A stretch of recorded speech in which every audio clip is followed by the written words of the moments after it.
At least 8 people have been injured, 4 seriously, after a tornado ripped through a Barrie neighborhood on Thursday afternoon, uprooting trees, destroying homes, and flipping over at least one vehicle.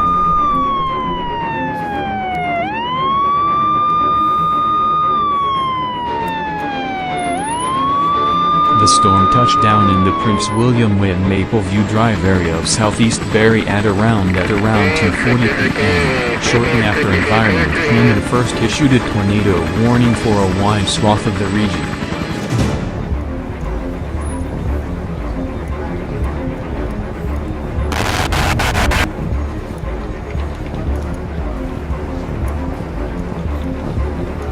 Simcoe County paramedics told that at least 8 people were hurt, with 4 of them sustaining injuries considered serious.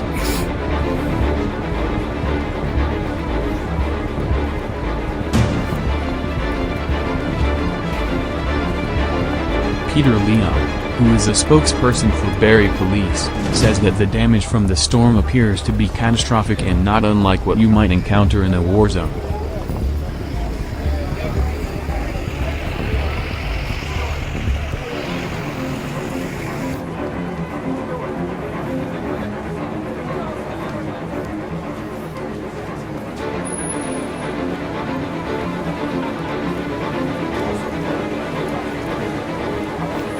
He said that police are already aware of multiple injuries as a result of the storm and are now going door to door in the area with other emergency personnel to ensure that there are no other injured or trapped parties.